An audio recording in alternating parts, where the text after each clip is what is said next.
Everybody for joining us tonight. We are excited. We did something similar to this a few years ago, and we haven't done anything I have a way of getting messages. live like this since then. Not trusting humanity. Oh, I think it was fabulous. It was fabulous. Yeah, it had been great. So we're doing it again. Yeah.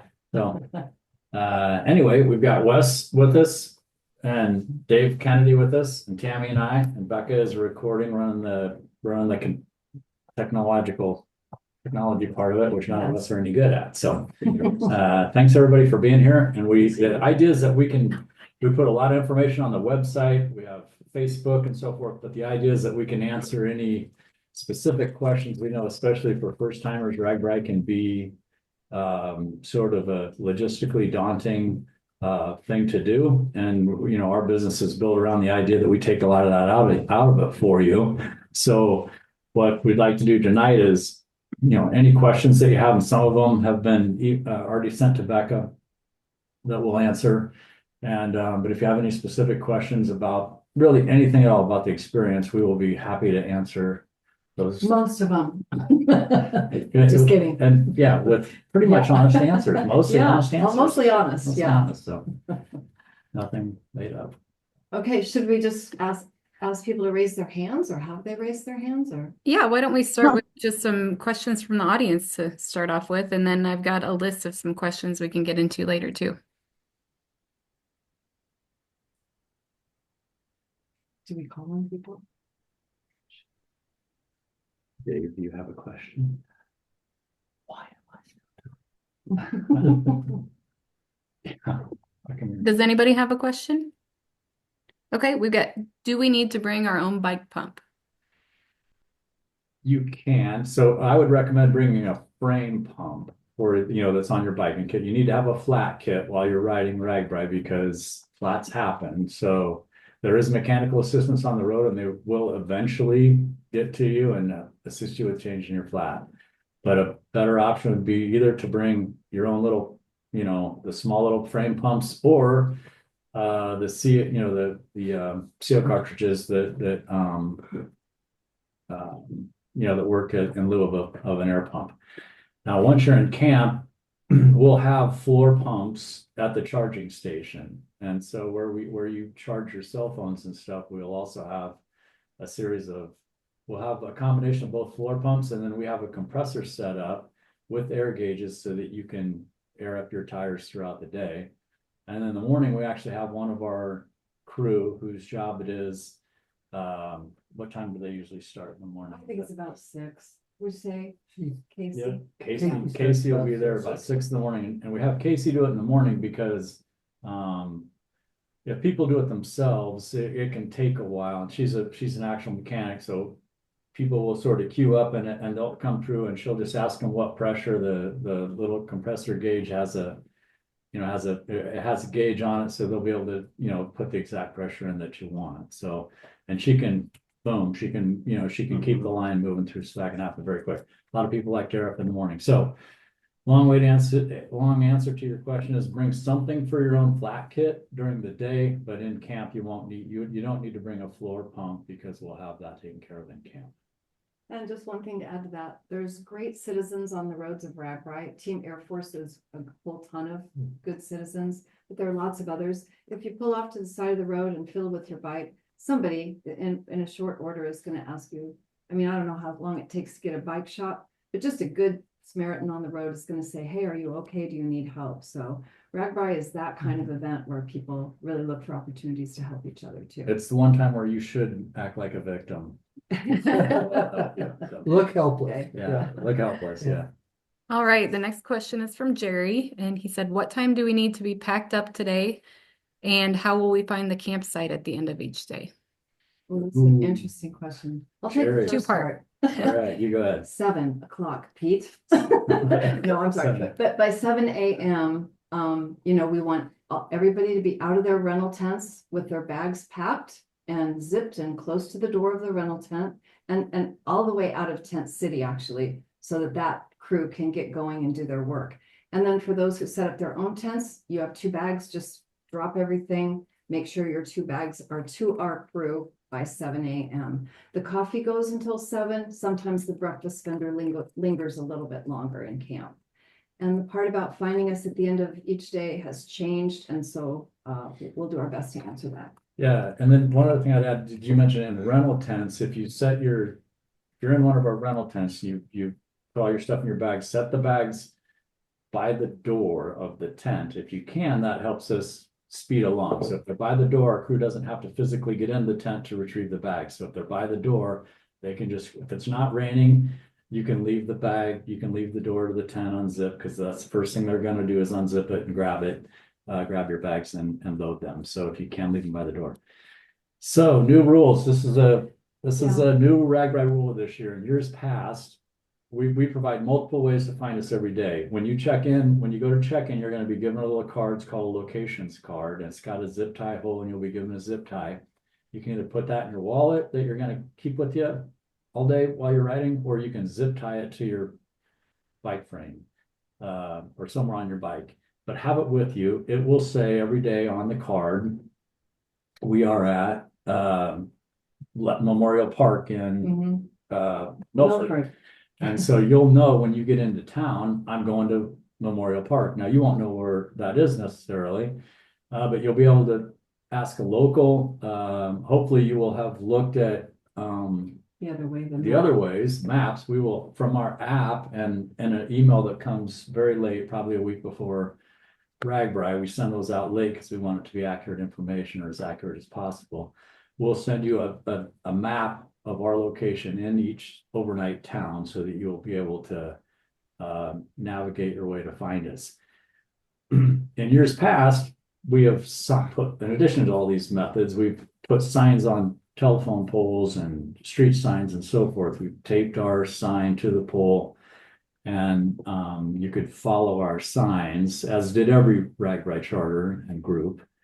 And it has become such a thing as that the towns have become concerned about the number of signs on poles, and it becomes They think of it as littering. It's littering basically in their viewpoint. And so RAGBRAI is in an effort to be good stewards and good, visitors to these host towns, have decided that, we can no longer put signs on poles. So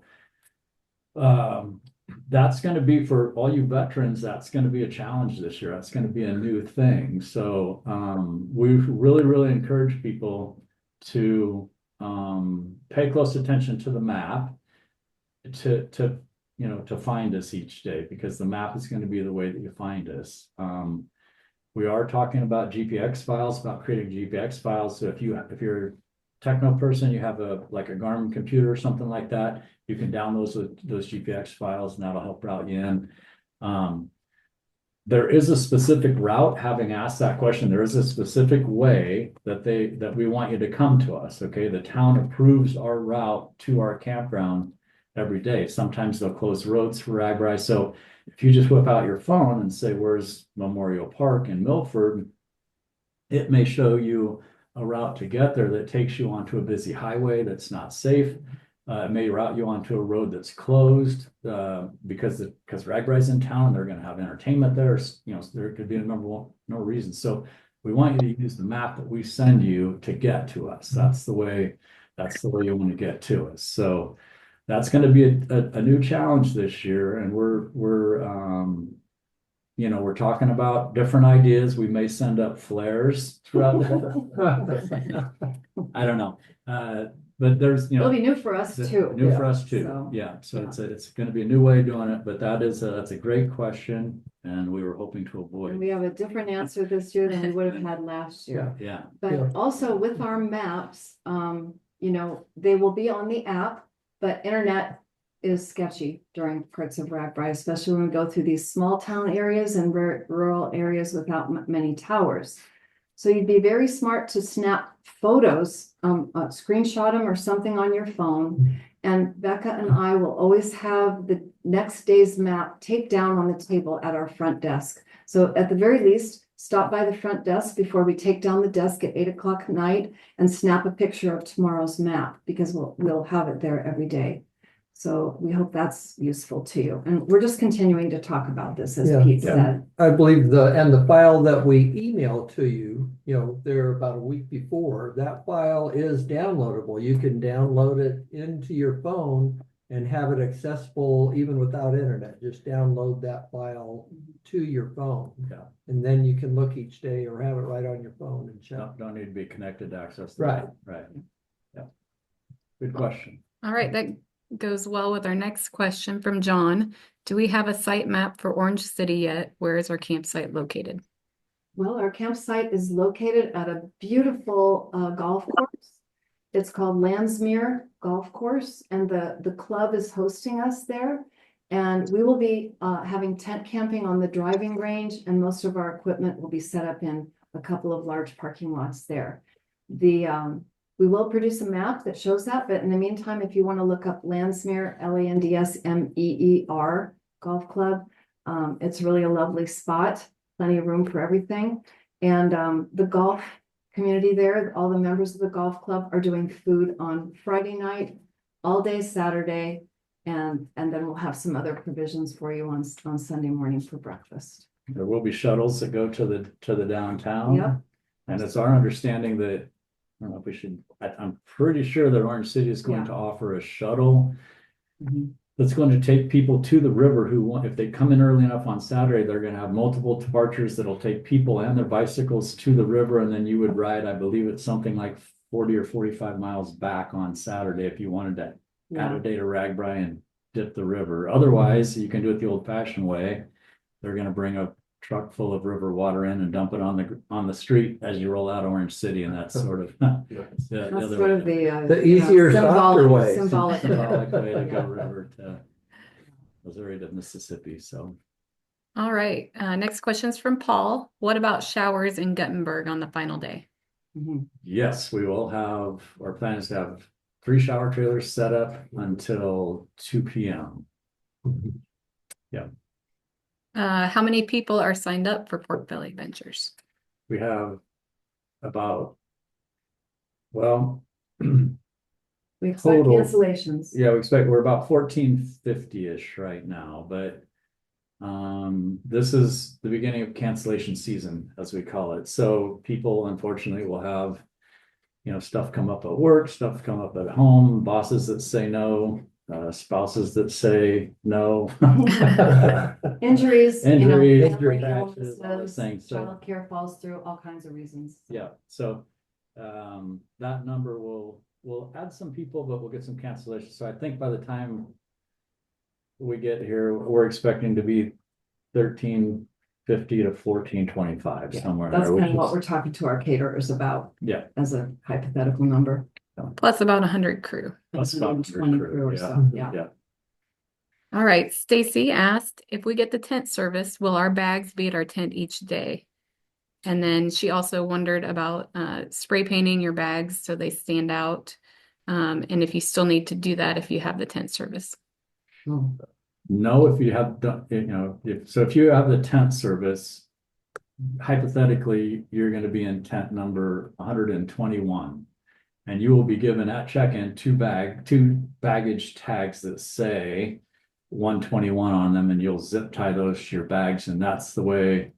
And then your bags just get left in your tent. In the morning, you get up and you put all your belongings in your 2 bags and you set them, like we said before, by the door of the tent. And then our crew will unload them all, move them to the next town, and put them back in tent 121 again. So you don't need to do special markings on your bag. Now, the only time that may not be true is on the very last day in Guttenberg. We're not putting them back in a tent. We're putting them out on the ground for you to claim, just like the regular. Now they'll be in a separate pile. The tent renters will have a pile, and the self-tenters will have their own pile.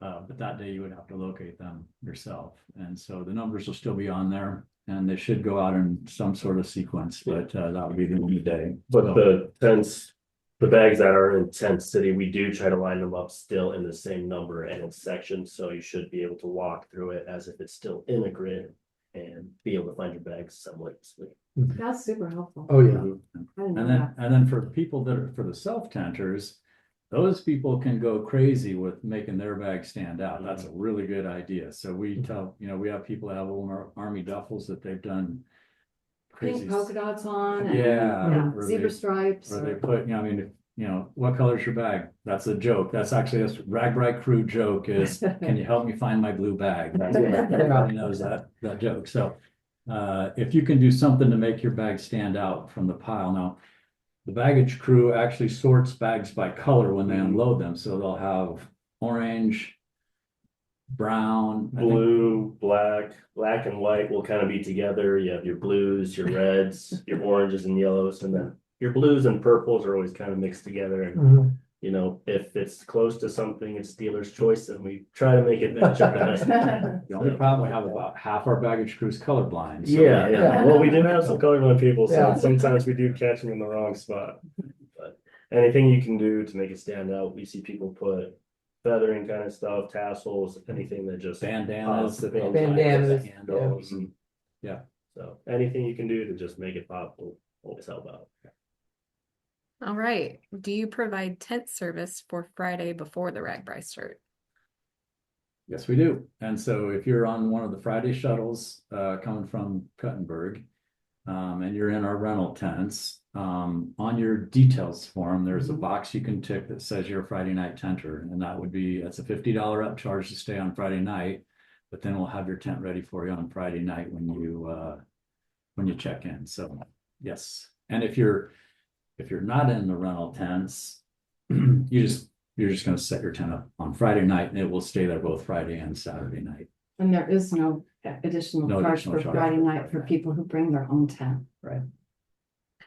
This question's from Aaron. Is there a spot to clean your bike after the ride each day?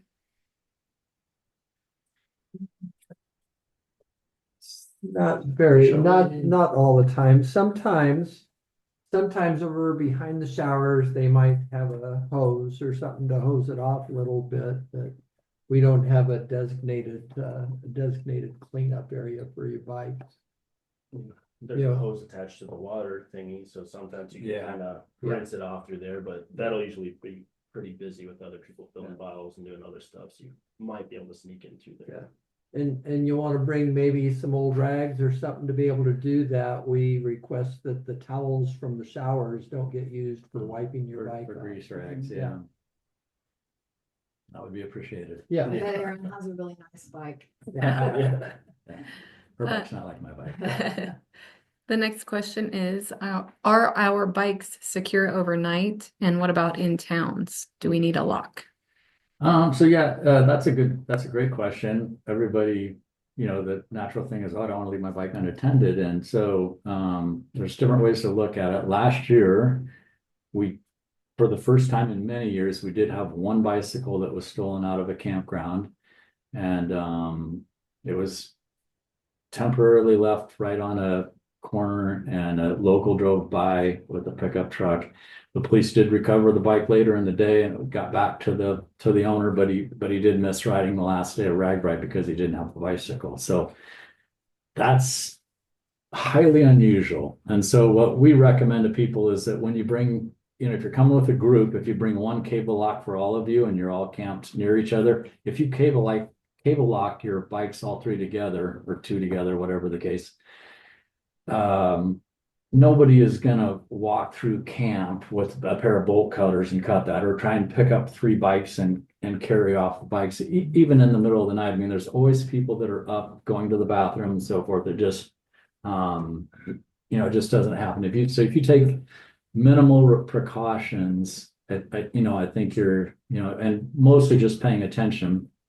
And then the other way to look at it is, the way I always ask people is, how much did your bike cost? Because unless your bike is one of those really high-end bikes, no offense to the people that have the $2,000 bike. Like ours. Yeah, Or like ours. lower, yeah.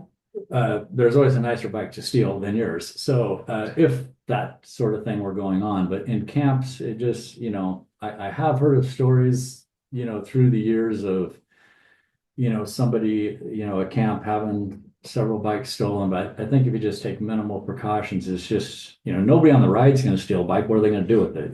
So it was just a situation where a couple, a Right. bad local, maybe somebody, but that just is, it's not very common, so. Yeah, it's just keep good to put a cable on it if you're gonna leave it unattended or it's sitting out there in the evening. If you have a cable on it that makes it just inconvenient to pick up and walk away with, because usually it's the theft comes when there's just opportunity. Yeah. And they see something with cable on it, even a light cable, they're gonna walk on and look for the one that's not, so. And the other thing I usually tell people is if you have a high-end bike that is like a dazzling paint job or a super brand name or something, and you're locking it beside your tent at night, sometimes I'll just tell them, bring a lightweight nylon tarp, just something really thin. It'll just kind of look like you draped it over to keep the dew or the rain off of your bike. But in fact, it might hide how fabulous it is. And then, that person who really knows bikes would walk by it. And we're told that during the day on the road and I haven't been on the road for many years now, but we're told that, you can lean your bike against the restaurant, go inside and have a bite to eat, or you can stop for pancakes and just leave your bike unlocked. I don't hear of too many people carrying their locks with them during the day. It's mostly an overnight locking kind of situation that we're aware of. And again, just to reiterate, we've done this for either 30 or 31 years. There's some discussion about that, but whatever the number is. I know of 3 bicycles that have been stolen out of camp in all those years. Yeah. And all 3 of them were situations where the Yeah. person forgot about it and left the bike out on a road that there was High-end bike, high traffic high area, traffic area. and it was just overnight forgotten. unlocked. Just really, really an uncommon thing. So I certainly wouldn't lose any sleep over that. All right, the next question is from Julie, and I think Julie emailed this also. We actually discussed it at our team meeting right before this, but can I get ice in camp? So the situation we have is that we use coolers to keep single serve beverages in, and we don't, we can do that and provide safe to consume beverages. But it's ice in a cooler where hands are going in and out of the cooler. And so we have had people who have said, I don't care, just give me some ice. We won't do that because it's not safe to, with people's, it's not clean ice. It's just not safe. And so we can use the ice for cooling, but we can't use it for drinking. So, but oftentimes the towns will have ice vendors that are circling. It might be the fire department will have a 4-wheeler with small bags of ice on it. And talk to us at the front desk. A lot of times our front desk people will know of those vendors, where they're at, how close they are. They'll know of convenience stores. We'll help you. We'll do the best we can to help you get what you want. And then if you have an injury and we wouldn't be able to do this for like all the people that are with pork belly, but if you come up and say, I have to ice my knee every day, we will give you a little bit of dirty ice for that purpose. Yeah. What are the guidelines on size and weight of the 2 bags that we can bring? That's a great question. So, Small. No, sorry. Yeah. it's as big as you want, as long as it fits in a shoebox. Yeah. So, no, we don't. So we know other rides and other groups will place limits on what their bag sizes and or weights can be. And so we don't. But what we ask you is be reasonable, and so if you can't, we jokingly tell people that you have to be able to hold your bag over your head for 3 seconds. If you can't do that, get rid of some stuff because it's too heavy, because our guys have to. I didn't know that was jokingly. I thought that was serious. Well, maybe it is serious, but we've never actually made anybody do it. Right. So, but it's, just be reasonable and,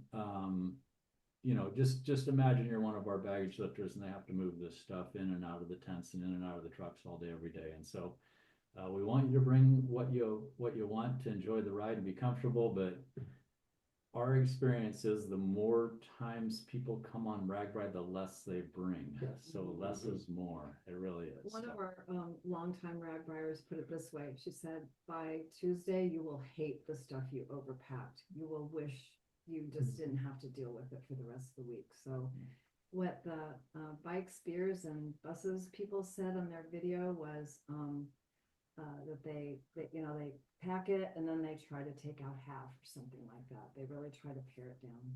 And then another thing talking about luggage is the best luggage is a soft duffel bag, okay? So it doesn't have to be, the neoprene ones that are waterproof are the best because they're waterproof, but those are ridiculously expensive. So yeah, as a low-tech solution, you can just get a plain army duffel bag or a Cordura bag, something like that, and put your belongings inside garbage bags or Ziploc bags inside. You know, we have very organized people that have each day's clothes and and that's not me either, but there's people that, you know, but whatever, just if you put stuff inside plastic inside the bag, you know, if it starts raining when the bags are out, we will tarp the bags. The problem is people are coming in, untarping the pile the whole while, trying to find their bags. And so it is possible that a corner of your bag could get wet if it's a downpour, you know, situation while we're moving bags, you know, either to your rental tent or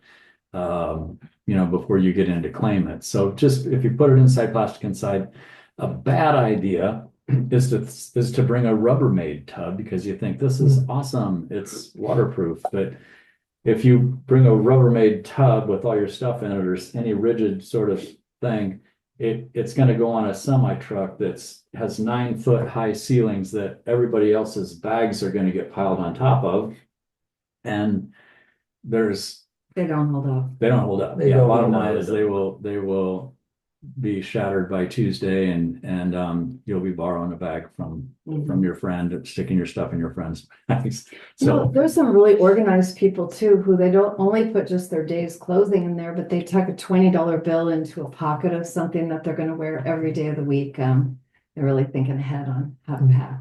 I thought that was kind of smart. wish I was that. Yeah. I wish I had 20 bucks. I borrow all week long. All right, Thad has a question. Can I box my bike for transport to the start town?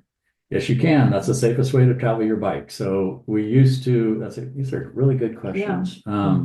So in the old days, we used to, for truck transport, if you're using one of our shuttles, we used to insist that everybody put their bike in a box. And then we had, you know, so they would do that. And then we had people come to us saying, look, I don't want to box up my bike. I don't care. You know, I just don't have to put it back together when I get to the next town. So we went relaxed on that. And we, you know, pretty soon we were just taking nothing but assembled bikes on our shuttles, on the trucks, the shuttle bikes. But the problem with that is that we have our rack system where we hang them and it's a truck bouncing down the road and we're careful with your bike, but frames can, you know, a seat tube can rub against a fork and now we have a scuff or a scratch or something like that. And if you're one of these people that have a very nice job with a very nice paint job that you want to look like that after RAGBRAI, you know, you can be disappointed. So you can absolutely box it. That's the safest way. If you don't want to go to that trouble, you can put pipe insulation or bubble wrap on the tubes to prevent scratches. You can get creative with cardboard, any of those kinds of things. Any of that packing should go on your bag though. Your ordinary luggage to go to the end town if you're going to use a shuttle at the end of the ride. Otherwise, you can throw it away in Orange City when you get there.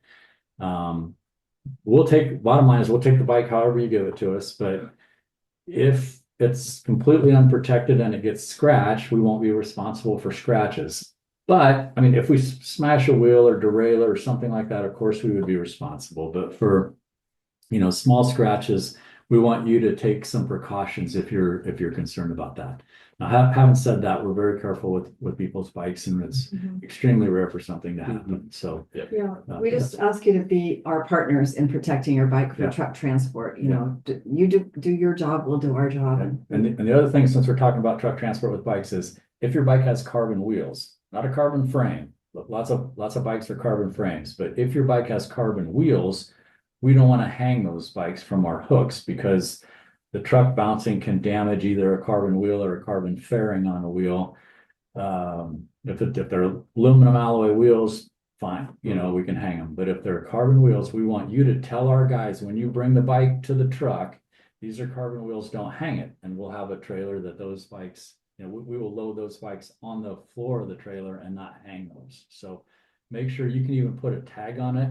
Carbon wheels don't hang. That way, any of our guys that are loading your bicycle will see that and they'll know not to hang it. So we just, again, being partners, we want you to be partners with us on helping us identify bikes that have carbon wheels so that we don't damage, we don't damage your bike. And then Wes is like our resident expert on this because he does this job on the East-West shuttle. And Yeah. Wes, we have one trailer where we don't hang them right. And don't we wall those off with cardboard? Yep, When- we will wall those off with cardboard, but in between the bikes that we're hanging from handlebars to seat to alternate, we do secure them at the bottom of the bungees as well. There is room in between each of those sections where we do lay the boxes and we can bungee the bikes with carbon wheels alongside, so everything does stay secure. Nothing's for the most part touching each other and being in the safe spot, but recumbents as well. And then we do have like a specialty bike trailer where we will put everything else in there and, safely secured all so that we're not concerned with any kind of damage happening to it. But like Pete said, any kind of precaution you take helps us out as well. So if you are worried, boxes, cases, it's not a problem. We have the room for it. We can make it work out. That dovetails into the next question perfectly from Kaylee. For people flying with bike cases, where are the bike cases kept during the trip? So when you get to Orange City, if you're flying with your bike in a case, we recommend that you leave it in the case until you get to Orange City. Some people will be tempted to, if they fly into Des Moines or Omaha, to assemble their bike before they even go to, but we recommend that you leave it in the case and then assemble it when you get to Orange City. After you've done that, we'll have a designated spot where you drop, it'll say bike cases here. Yep. We'll have a little taped off area and you just set it in there. Don't set it in there if your bike's still in it. Yeah. Make sure it's Don't put it empty. in. Yeah, We have- please. We have loaded one. Yeah, One we'll bike load it was and we'll still- bury Oh, it. no. Yeah, we had to dig through the trailer to find it, but we found it, but better if that doesn't happen. So yeah, just put it in that pile. And then all those empty containers will go onto a semi trailer and go to, it gets sort of jumped ahead. So you won't have access to it during the week of Ragbri.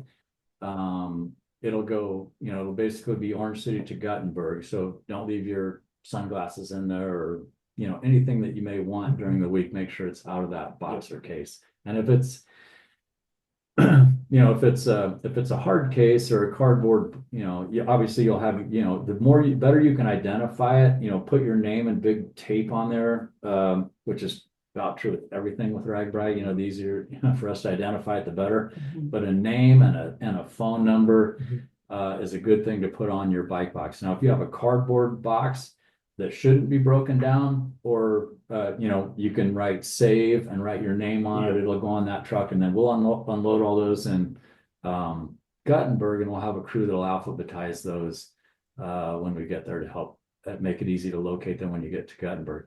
If you have a cardboard box and it gets flown and it's damaged, significantly, we will have extra cardboard boxes that you're welcome to use. It's no charge for people with our week-long support or, using any of our services, really. You can just grab one of those boxes to use to take your bike back home. So, and we'll have packing tape and so forth to get it going. So, yep. Great. Daryl asked, will the flags be up at each end of camp? The feathers? But, Do you mean those feathers? Other flags, I'm guessing that's what I mean. That's So what I would think. yeah, so we've got these like feather flags that identify a number of things in camp. We have one for Massage. massage, Front desk. One says Pork Belly Ventures, I think, where you Campground. enter camp. Yep. yeah. Yeah, And then the tent numbers. The tent numbers for Tent City, bike mechanics, yeah, Mhm. charging trailers. charging trailers, showers. Yeah, I think that's those are most of it. 10 or 12 of them. I can't remember what they. So I yeah. think yes is the answer. Yeah, that's the answer. But those are like specific locations in camp where you're going to find that particular thing. So in addition to that, we have the COB, the Camp Orientation Board. That's a great resource. It'll show you our whole campground. If Daryl's maybe he's wondering about the perimeter of camp, if you're curious like what the perimeter of our campground is, just ask one of our crew, hey, where can we set up? How far do we go that way? How far we go Yeah. that way? And we'll say, to the first row of trees and back to the fence and over to the building or whatever the case may be. They'll be able to help you identify. if it's a, if we're up next to private residence properties, it's a good idea to check with us. Normally, we don't have permission to camp on, people's yards that are adjacent to our campground, so always ask before. On occasion, sometimes the residents will say it's fine that people camp there, but we always want to get permission first. So, Just come to the cob first, near the Yeah. front desk, and then you get the overview. And then as you're walking towards something, you'll spot the feather that kind of tells you that's it. and for the new people, if you're setting up your own tent, a good question to ask is, where will the baggage trailer be in the morning? That way you know how far your Mhm. tent's gonna be from Yeah. the baggage trailer. So, I mean, you won't have, if you're one of these people that brought too much stuff, you're not gonna wanna have to carry it as far, so. Yeah. And then the other question you may ask is if you're like me, where are the porta toilets? Because I need those to be kind of close in the night as well, so. But then you don't want to be too close because you don't want to hear the doors banging, so it's a trick to find the optimal spot in camp. Yeah. All right, from Cecile, when will I know my tent number? When you check in.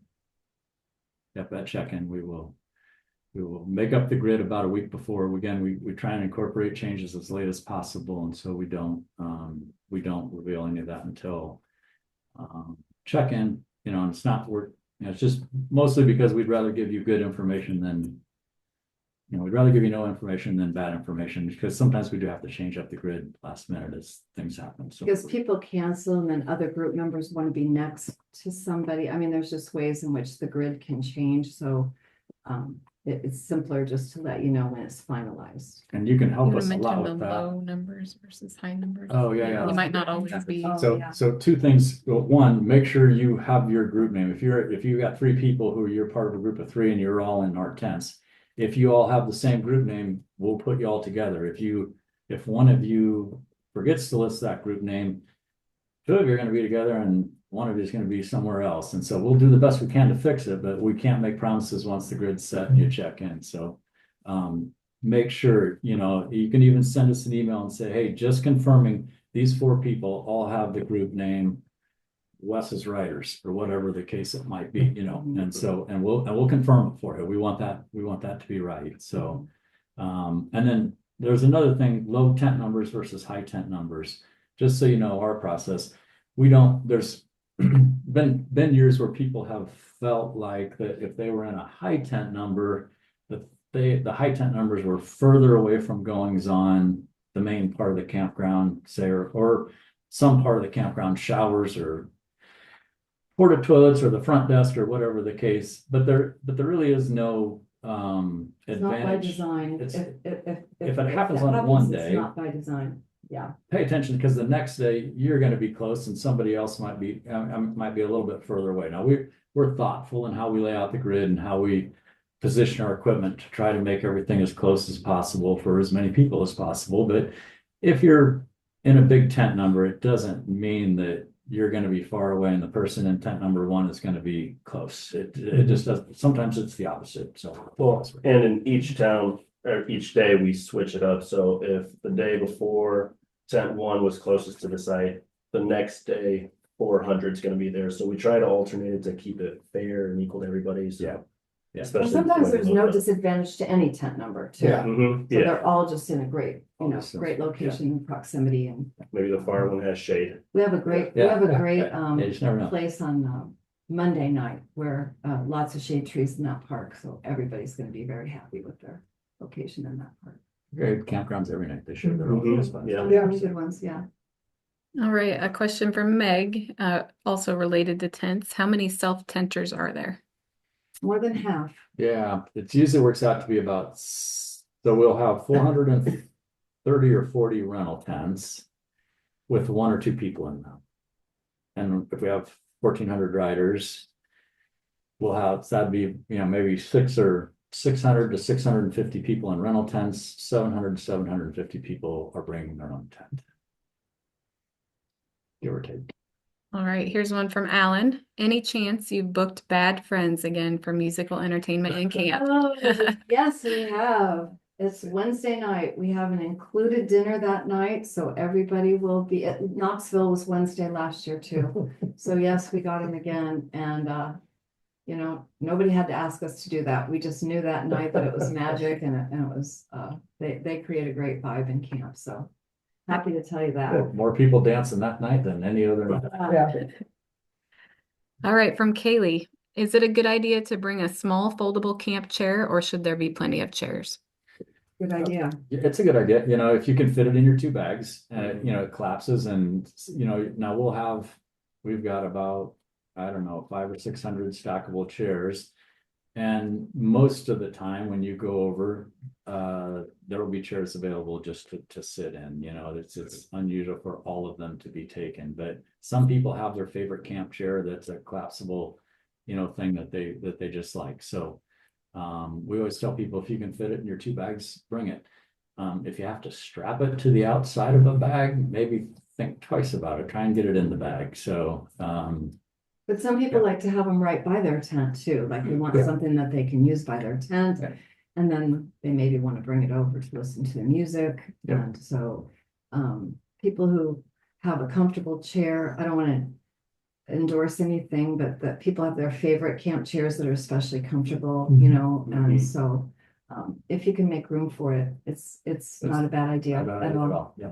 But if for some reason you don't put it in your bag and you are attaching it, I would say put another label on that chair because there's a good chance it might get separated just from being loose and being in the trailer, But so. we really only give 2 baggage tags per person. Yeah, two So baggage tags. that'd be their own kind of label. Yeah. And strapping things to things, I mean, that's just a big no-no because they Mhm. just come unstrapped and they're strewn from here to wherever. Yeah, things get lost that way when we strap things to other Yep. things too.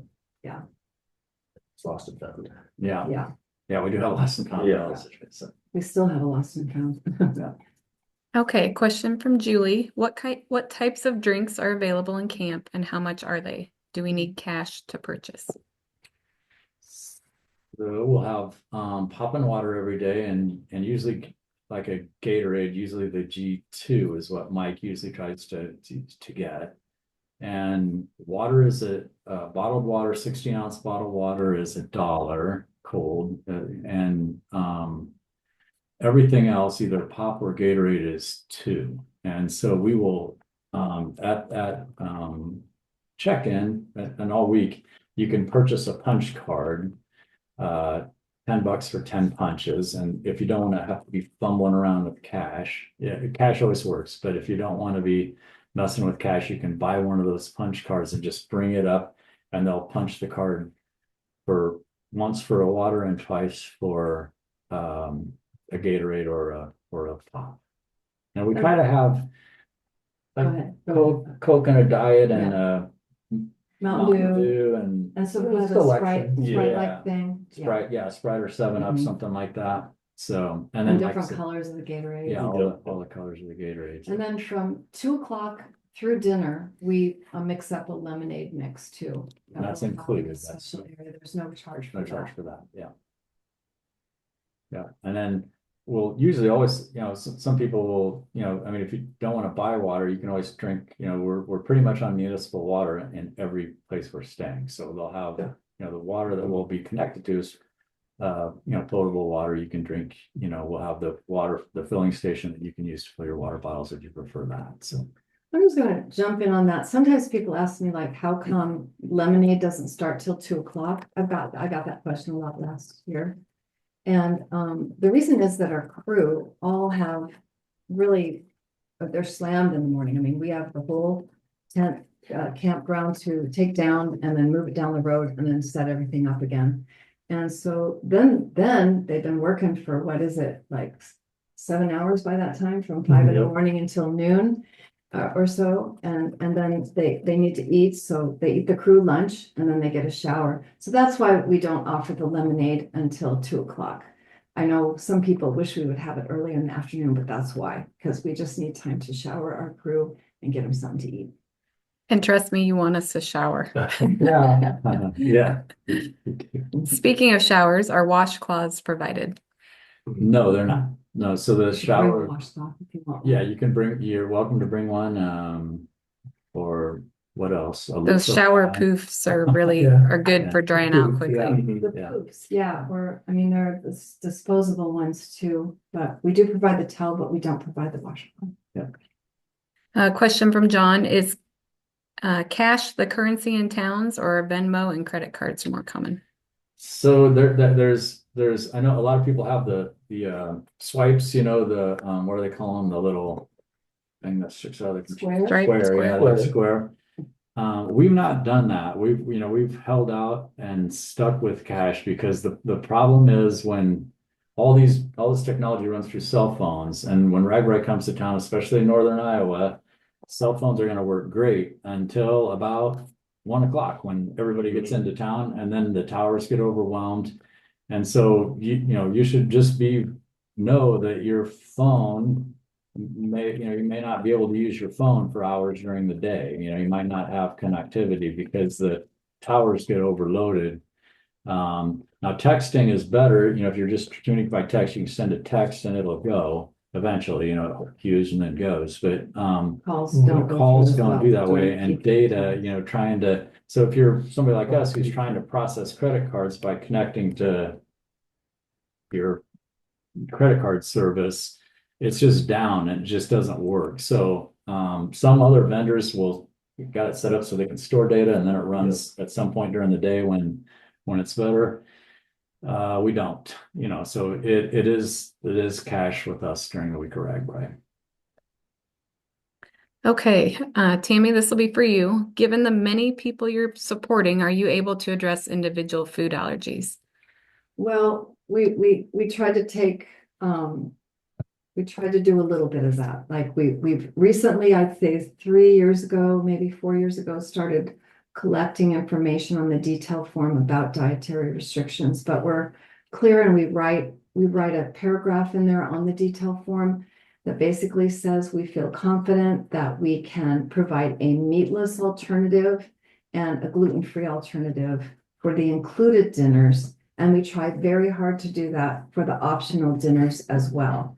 And then also when we have conversations with the people who do all-day food vending in camp or breakfast vending, we are thinking of everybody, and whether they can, find something that they can eat. One of the things that I often try to suggest to an all-day food vendor is just carrots and hummus or something like that, in addition to a pulled pork sandwich or the things that, not everyone can eat. But I guess I'll just be honest and say that when we get our surveys back at the end of the year, some of the people who, lodge complaints most frequently are those with dietary restrictions. There are people with soy allergies, with egg allergies, with dairy issues, and we just can't address all of them. We find we're in small towns sometimes. For the last few Thursdays of RagBri, for whatever reason, we've gotten a barbecue caterer, and great barbecue, but they just didn't have the ability to adapt to any dietary restriction. It was an optional meal, and we announced that when we offer the meal, and we say, this caterer just can't do it, folks. So if you have, even if you told us that you don't eat meat or you don't eat gluten, we won't be able to help you this night with the meal. It's possible that the vendor in camp during the day usually they go till dark, they might be able to help you with those alternatives, but we're limited. We really don't consider ourselves food vendors. Like we give all of that business to the town that we're in, and the town folks tell us who they want us to work with. So we do have that limitation on our catered meals and our vendors, is that when they tell us we'd like you to work with this church or with this certain restaurant or something, then we're going to be working within their limitations. So we're sorry for it. We wish we could do more, but that's about all we can do. But what you can do, or what is in every campground that we're in, there will be a shuttle that will go from our campground to the downtown. Yeah. And there's food vendors set up, all over. And so if you can't find what you want with the vendor that we have in camp, it would be, I think, unusual for you not be able to find something in town, a meal in town that would suit your needs. So, and so with people with dietary restrictions, look at our maps. Because the most recent town we were in was Milford, and I was so happy. Just a straight shot down a residential street from our campsite is Sunshine Foods. There's a grocer right there. You'll be able to walk down hit Sunshine Foods, walk over to the Dairy Queen and walk back to camp. So that's a very convenient one, but look at our maps every day because we try to put those grocers on there or any kind of store or commercial enterprise that's close to us there. And then I always suggest too, if you know of a certain bar that is not perishable and that will hold up well in the heat in your duffel bag, then that would be your fail-safe thing to have in your tent at night if you just need something to keep you going. But with the breakfast vendors, I don't know anybody who can't eat a banana. They'll have yogurts, they'll have pastries, they'll have hard-boiled eggs. So we try to get a variety of things, granola bars for the breakfast vendors too. We know there's a lot of people out there with those sorts of things, and we We do do. the best that we can, but it's more and more difficult to Keep up with keep up with everything. everything, and yeah. but we do make as good effort as we can to try to take care of as many of those people as we can. All right, so we've got a couple questions about bike shipping and bike boxes. So Bill is flying in and his 2 bags don't include the bike box, correct? And that's correct. That's correct, but it shouldn't, because this bike box is going to go on the truck. If you have a bike box, we don't count that as one of your bags. So you'll come into camp with 3 bags, you'll unload your bike, and then we'll put your bike box or case on the truck, and you'll have your 2 bags that you're into and out of every day. So that won't hurt you as far as, doesn't count as one of your bags. And Cecile's bike shop says they have the boxes, so she just needs to get the labels, correct? That's right, and they can purchase those through Bike Flights. At our website under the updates tab, there's one that is dedicated to bike shipping, and if they click on that link in the email, that'll take them to the Bike Flights site. Bike Flights has a RAGBRAI portal. It's specifically for people shipping their bike to and from RAGBRAI. And if you're shipping round trip, it's what you need. If you're only going to ship one way, you're going to have to email me. We're going to have to do this little custom jobby, but we can do it. And we will do it. So if you're shipping round trip, go to the email and use the link. If you're shipping one way, then me and you are going to have a conversation, and it's fairly messy, but it's once we talk through it, we'll get it done. So, and then that's our method. Bike Flights is who we use. They're very good at what they do. They're very good at tracking bicycles that may or may not be lost. They're just really, their customer service is excellent. But like everything since COVID, bike shipping has gotten very expensive. It's the round trip bicycle shipping package for this year is $575, which is expensive. Our part of that is $80, $40 on each side for all the part of it that we do. The rest of it, Bike Flights had, but it's UPS is who they're working through, and UPS shipping, whether it's FedEx or UPS or any of them, it's all just gotten very expensive. So people will call me and ask me if you have your own UPS account or a FedEx account or something, or you want to, do some sort of custom shipping, you can do a better rate. Absolutely. We don't blame you. I'm a shopper, and I appreciate people who, are looking for the most, cost-effective way to do things. So if you can ship your bike cheaper on some other method, again, talk to me. We can set it up. We can set up a custom deal where we receive your bike and have it at the end, and put those services on your Fork Valley registration while you purchase the shipping elsewhere. So don't feel like you have to use Bike Flights, but I will say that their customer service is excellent. They offer a very good service. It's just that shipping's gotten expensive. So, and again, check with your airfare if you're going to ship your bike. Right. Flying your bike, a lot of times I think Southwest is pretty good. Changing though. Delta, Yeah. that's changing, I guess, but check with your air carrier, what the rate to fly your bike is, because in some instances it's cheaper than shipping. You have to drag your bike through the airport and all that, and that's a pain, but it depends on what's motivating you, a better price or more convenience or what. How many bikes did we receive, say, in 2019 before COVID, Pete? Oh, we were shipping 300 and 400 in and out of RAGBRAI every year. Last year. And last year it was like 150 or 200, maybe it was 200 last year total. So something like It's that. just people are looking at ways to Ways avoid that Ways to expense. save money. It Yeah. just has gotten expensive. So we don't blame you for trying to figure out something else. We wish we could do something about the pricing, but that's one of the things that's out of our control. So What emergency plans are in place if there is a major dangerous storm? yeah. So what, each town has designated emergency shelters. Now I'm quickly trying to think through our campgrounds, and I'm coming up with Milford being first. I don't know if there's We really don't have a building on site. a building on site in It's Milford, a so park. it's a park. So, if there, it would be unusual for something to blow up all of a sudden. Usually we see stuff coming. If the town is aware of it, they will set off their civil service sirens. They'll have law enforcement driving around with bullhorns recommending where people should evacuate And we to. may even have buses employed to take you To to. take We've had that. to those shelters, yeah. Now, in some campgrounds, we do have buildings right next to us, I think, that are even intended to be Oh, we made have lots of available. buildings in Tuesday in Right, Forest City. right. So it's just hit and miss. We've never had anybody harmed from a storm in No. all the years of doing this, in our campground. But it's We've just lost gonna be. tents before with high winds. We've lost a few tents. Yeah. Sioux City, we had tents blowing into the Missouri River.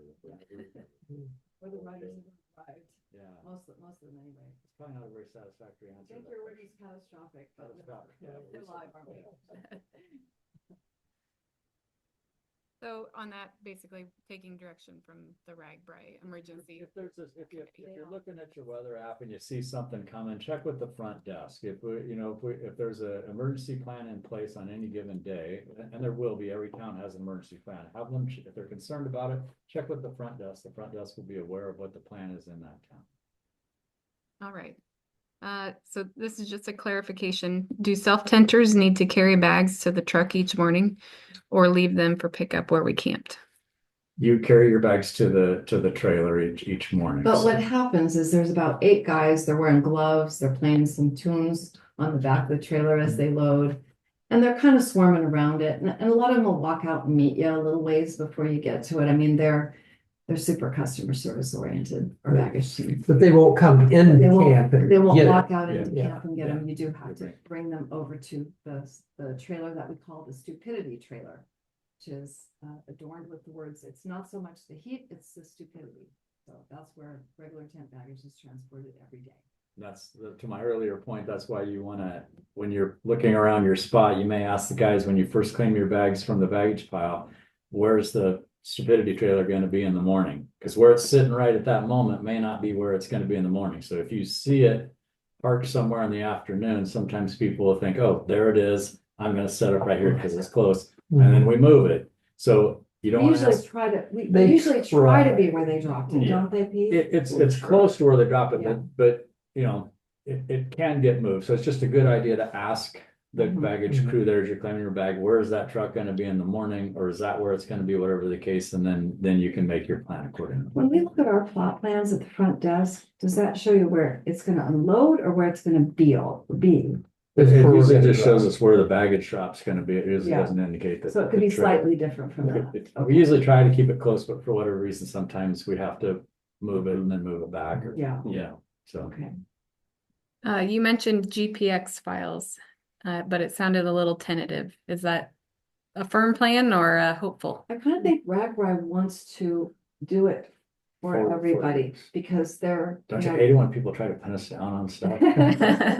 Well, we've promised this before Yeah. and we've never gotten it done, so I understand the question, but It's gonna be. this would be the important year. for sure, yeah. Yeah, Okay, we're saying we're doing it, GPX files. I think Matt wants to help. The ride director, Matt Fippen, wants to help charters to Help their people get help to their camp. people get to camp, and Yeah. so we. This is the year we gotta do it. we We'll got- have, Yeah, we, Right, and, we'll and, do it. and it's a good thing, if you have it, it's still a good thing, when you think about you're going into the small town and lack of data, because that's all working on data, just like your Mhm. cell phone. It's a good thing to download that map before you. Those before GPS you files come. can be downloaded to your Yeah. computer. And then the other thing is that when we put the locations cards together, we always say, ask a local, where is Memorial Park? Or ask a local, where's Thorson Park? Or ask, we seem to have all parks, Heritage Park, Wings Park Elementary School. So these are, if you are riding into camp and you see somebody pushing a stroller, and it looks like a local person, you can just kind of swerve over and say, can you tell me if I'm on the right route, or, to Wings Elementary School or whatever it is.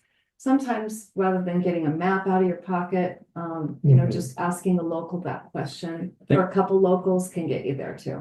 If I were doing Ragway this year, I would go to that front desk every day when we have tomorrow's Yeah, map on and take a picture of it. Then you have it on your Yeah. phone. Yep. yeah, It's right just by there. 8 o'clock. It's by 8 o'clock, yeah. And speaking of 8 o'clock, it is 8 o'clock. Do we want to go a little bit Oh. longer? Do we have any more questions? We do have probably at least 20 more questions. Well, So- should we take a last question? What's a pressing one? Becca? Well, they're all, do you want to try and get through about 5 of them maybe Sure. quick?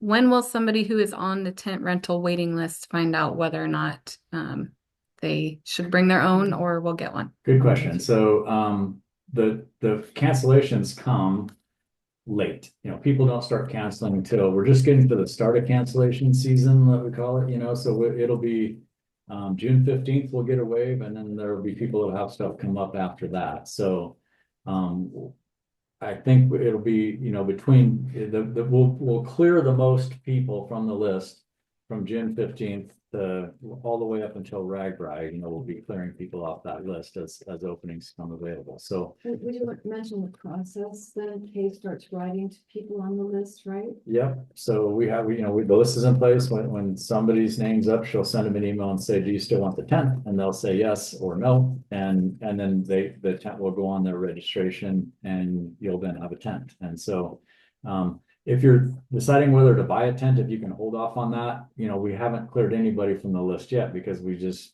people sign up in January, February, March, April, and then they start canceling as we get closer to the ride. So hold on a bit, but we will clear some people from the list for sure. So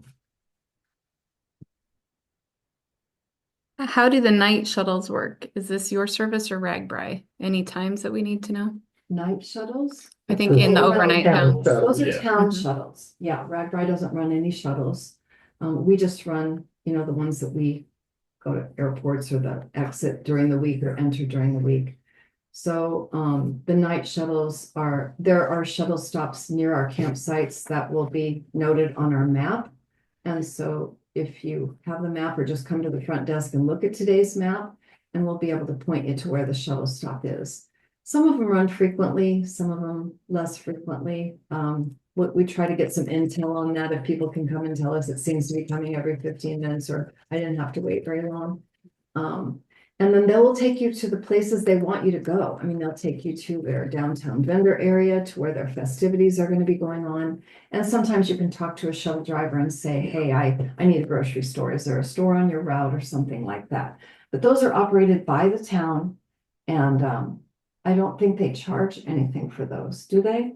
some have. Very But counted. but most of them don't, yeah. Okay, If they do, it's $1 or $2. yeah, but usually there's a shuttle stop with, right on the edge of our campground. Usually you can ask the driver what their timing is and they can let you know how Sure. often they'll be Yeah. around or will they'll Yeah. come pick you up. Yeah. You can even kind of watch it too when you get into camp. What a lot of people do is ask the front desk where the shuttle stop is, and then just sort of watch, and you'll be able to see how often it comes by. Mhm. There's definitely a gradient in how well towns will run their shuttles. So some Yeah. are Mhm. superb, others are less. That's superb. Less superb. And we try to get that information about the start and end time and frequency from the overnight towns, but it's not always correct, and sometimes Mhm. plans change. So But I do think they try to bring you back after their street dance and their music is Yeah, over. yeah. I think they run at least until, there's another run after that's over, or Yeah, some go pretty Yeah. late. Yeah. do they? Yeah, they'll usually have one that goes at least after the entertainment shuts down, typically 11 o'clock. And just got to remember, these are all volunteers in the small towns. They're doing the best they can. Some people are able to pull it off better than others, but Mhm. you'll get back to camp. So, Sometimes it's walkable. yeah. Yeah. Yeah, it's like Stephen Wright used to say, everything's walkable if you got the time. Here is a good question from Tony. I've never shipped a bike before. If shipping on bike flights and I am taking the shuttles, what's the best address to have it delivered to arrive at the start and be picked up at the end? Yep, so you don't have to even worry about that. If you go to bike flights like we just talked about earlier and purchase the label, they have our address, they'll ship it to us. You only need that address if you're gonna ship independently of bike flights. So if that's the case, email me and we'll get you set up with a ship to and from address. But you don't need that for the bike flights. You're not using bike flights ordinary portal to ship bikes. You're using their Right. RagBrite page. portal, the RagBrite page, okay, which is, it's not intuitive to find. You have to use the link from our website on the bike shipping email. That'll take you straight to it. And so there are bike mechanics in the start town to assemble boxed bikes. Do people need appointments for that, or how does that work? Do you mean in Port Camp? Yes. Okay. So when you come in on, the mechanics, we set up all day on Saturday, and when if you get in off your shuttle, you've flown in, you got your bike, you'll just queue up. There'll just be a line. Typically, it's not very long. There's a few people. It may involve an hour, of your time to be able to get through the line and get your bike assembled. And but no, you don't make an appointment. If you ship your bike in advance and you purchase the assembly as part of the shipping package, that's a drop-down option. That bike will be assembled on Friday and you will just claim it on Saturday when you get in. So you won't have to, but if you're flying your bike or bringing your bike in a box to the starter RagBrite, that's when our mechanics would build it for you. Or you ship it to us and want them to assemble. You don't pay for the pre-assembly. They'll be available to help you on Saturday in the way that I just. I noticed at the Omaha airport about how many bike mechanics are working in the start town during the day. Well, we've got 3 or 4 of ours, and then we got Letchy there helping as well if we need him. So 3 or it's 4 three more. or 4, yeah. But he usually doesn't get involved with our people because they're able to use the rush handle. So a lot of the people that self-assemble, they'll get started and then they'll just need help with, something that they, they aren't quite Fine-tuning. comfortable with. Yeah, fine tuning, making sure that they got everything right. So you can take the bike out of the box yourself and speed up the process. That really Yeah, helps. that's a good idea. Just get it as much of the parts identified and stuff Yeah, yourself. if you can put your wheels on yourself, put your wheels on yourself, and Yeah. just have them do the pedals and the stuff that you're not, maybe adjust the stem and, get the stem height and everything. And when you're packaging up your bike like that, it's a good idea to use a piece of tape to tape around your seat tube so that you get the seat tube height right back in the exact same spot. And same thing with your stem, get your stem height back the same. Those sorts of little tricks can make sure, when you're riding 400 and whatever miles RagBrite is this year, having your seat height not what you're accustomed to riding while you're training, you don't have to make that adjustment during the week of RagBrite. So try to get your bike set up just the way you had it when you were training. So that'll be the best for it. All right. 3 more questions and then we'll call her quits here. What is the phone charging trailer capacity? Are there lines, or is there fairly extensive capacity? That's a Dave question. Dave, you should answer that one. Okay, we've got 2 phone charging trailers. The original one we built for just cell phones has 720 cubicles in it. Bring along a little padlock, a small padlock that you can put on the door. When you put it in there, there's a duplex plug. You need to bring your own charging block. They're just a regular duplex plug. There's so many different. Not plugs. USB. Just It's an not a AC USB plug, not Yeah. a duplex or Yeah, USB. it's just a regular duplex plug. Yeah. And then, and The other trailer. and the other trailer, it has 200 and some capacity, and half of that, a little over half of that is laptop size. And and then the phone charging that's in there too, they're configured different, so sometimes the plugs can be different and you need to go to that one. I don't know if I've ever seen them both full. We'll see them where people you go up there and you want it convenient. It's gonna be eyesight, Yeah. just right there. Right. You might have to kneel down or reach up, but there's almost always gonna be an open spot. And You And as just far as want they- to make sure that you want to make sure that okay, I'm putting my phone in at this time, it was down this much. I should come back and check later. Don't just leave it there all day and take that, go back. Then we shut the phone Go off. back always shut the phone off when you put it in there. If you leave that phone on and you're in a town that the phone data is not there, your phone's really busy looking for that phone data. And you're gonna come back and your iPhone is gonna be blazing hot and it's not gonna be charged up. Turn it off. And- Always turn off any of your equipment you're charging. And then the other thing about that is that you're welcome to use the phone charging trailer anytime you want, during the hours from noon until 10 PM, it's 10, open. yeah. But take your lock with you, you don't have a locker for the week. You use the lock, you use the cubicle, put your stuff in, charge it. When you're done charging your stuff, you take all of your stuff, including your lock, out and put it away, and then come back the next day and do it over again. Some people think they can lock up a locker and leave it locked An for empty the, one. an empty one locked for the whole week, and they'll come back to the same lock every day. That's not the case. We'll have to bolt cut those locks off. So take your lock and your stuff, charging cables out when you're not using it, and then just come back and get a different locker or the same locker if it's available the next day. Then now it closes at 10 at night. We close it up and lock it up. You can leave stuff in overnight. It continues to charge stuff overnight if you have something you want to leave in there. Then in the morning, about Is it 5? about 5 o'clock, we'll unlock those trailers and you can go get your stuff out. And then you need to have all your stuff or need to have anything you want out of there out by 7, before 7, because we're gonna close it up and take it to the next town. And when I look at the charging trailers, I see like, I don't know, 8, 10 people in there at a time, but, Yeah. and when someone asks if it's crowded, I mean, they're usually open compartments. As Dave said, they might be down low or up high, not the eye level. And then it's not a case where you're gonna fight your way into Yeah. the trailer. It's not that busy No. inside the trailer at any given time.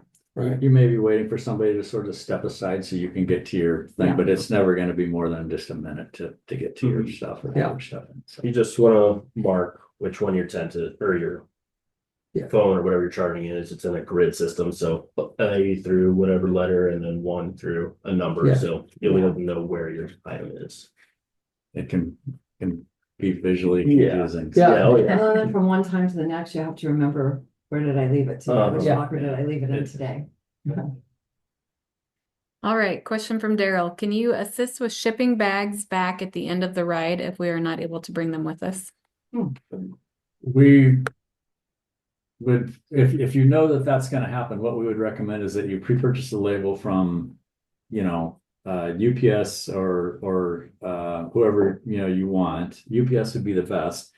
And then you'll have that label, you'll pre-print that label, and you'll also email it to me before RAGBRAG, okay? And then I'm not gonna print it, but in case you lose it, I can then get on my computer and print it. I'll have a printer set up. Now, the plan shouldn't be that I'll just have Pete do it, because the best plan is that you print it, but if the label gets wet or you lose it or whatever, then you've emailed it to me, so we have a backup plan. But you would print that label, bring it with you, and then you'll just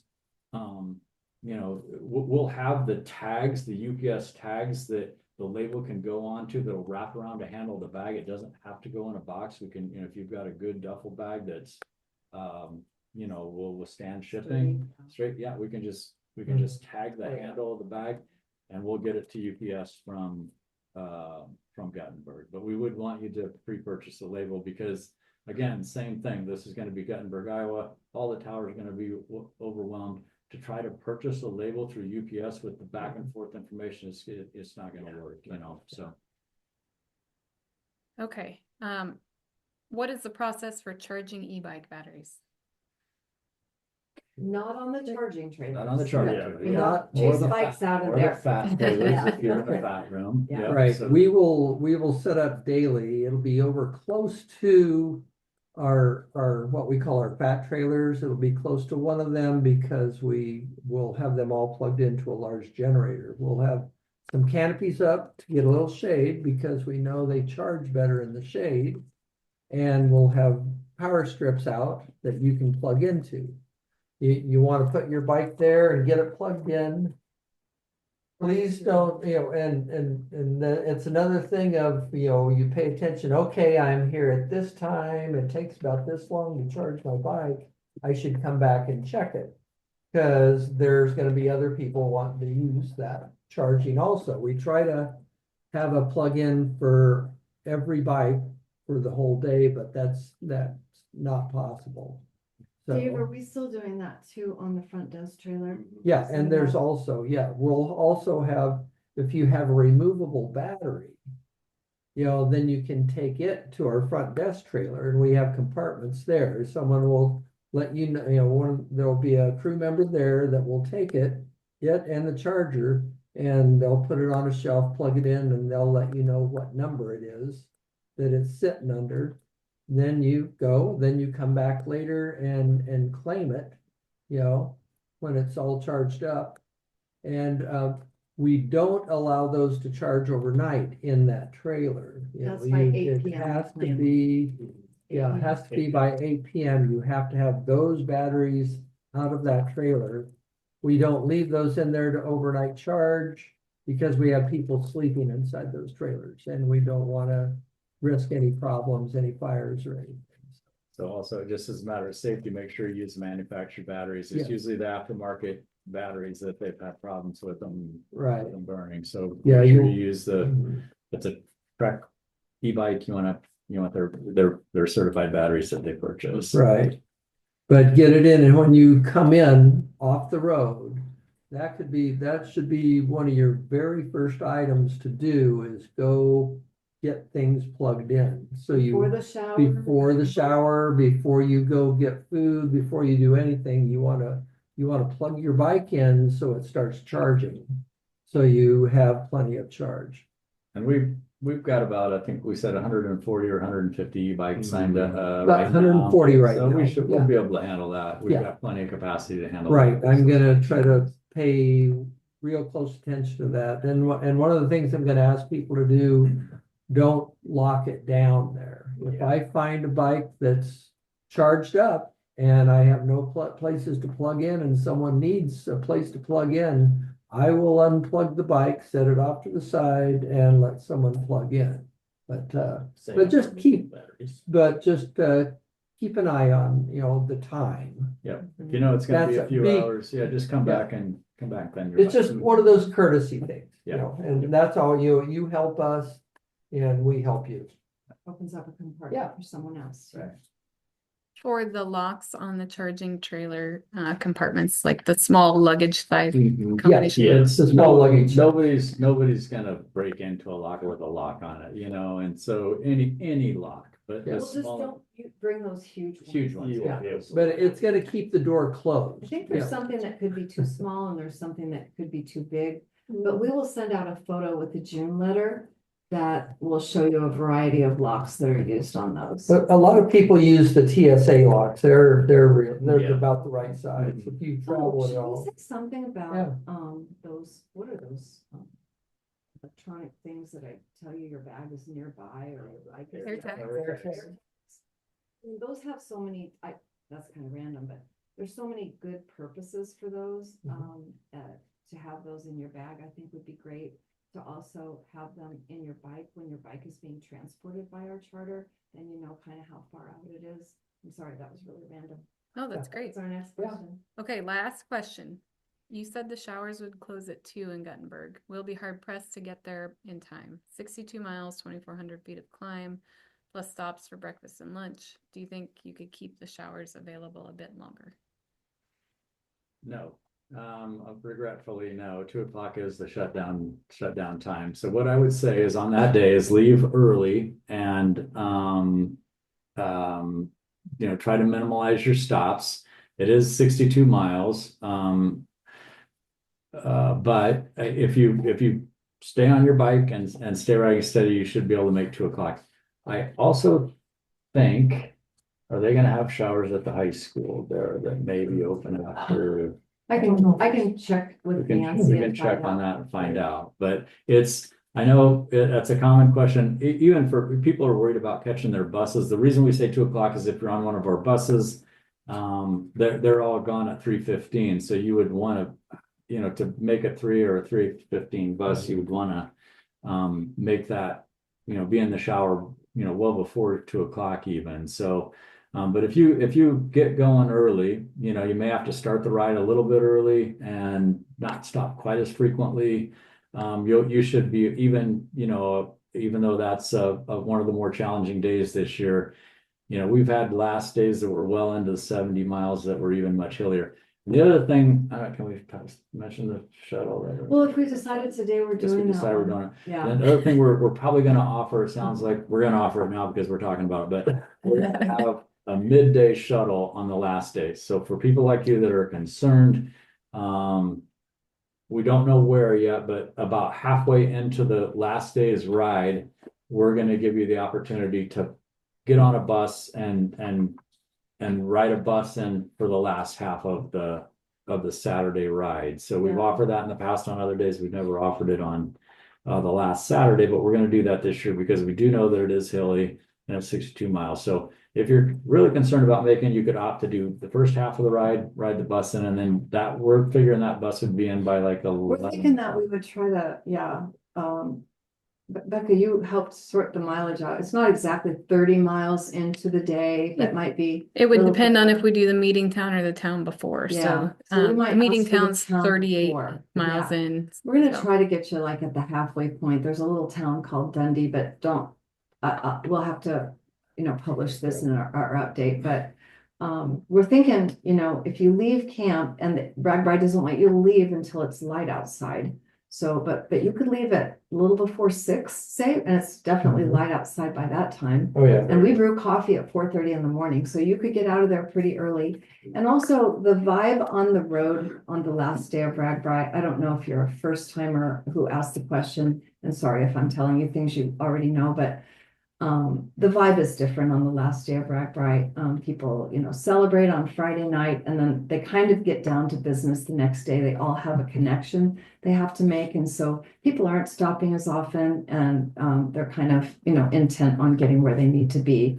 And so we will be able to talk with you at the front desk. And again, if you know this already, sorry, but as Pete said, stay steady on your bike, make shorter stops. Still hydrate, still eat and everything, but just try not to. I mean, I remember one day on Ragbri, I fell asleep in someone's lawn chair and I still had 20 miles to ride. Now you won't do that, but just be very cognizant of how long you're stopping, and make sure that you have sort of a schedule. Break it into chunks if you can. It's very common for people to be stressed about the last days, right? Yeah. Because they have places to go and people to see. But it's as much stress as there is on that last day. It's very unusual for people not to make it in. Now, they're usually if people don't make it in, there's beer involved. May have been alcohol Maybe they fell asleep in a lawn involved. chair. Not everybody. There has been, we have had people who, we did have one guy last year who really, but he honestly, or they didn't know when they were supposed to be in. He didn't know he was supposed to be in. So, But Becca and I are at the front desk, and if you come and talk to us, last year I had people I talked to on Friday and sort of said, look, if you do these things, I think you can do fine. And then they would come to the front desk on Saturday and say, I just wanted to tell you, look, it's 11:45 and I'm here already, because I didn't ride the way I rode all the other days. I rode this day differently. So that's kind of the mindset that you need to have. But if you need that early finish shuttle, we're thinking that it would leave around 10:45 from whichever of those in between pass-through towns that we choose, or that Ragbri helps us choose for where we'll operate that shuttle.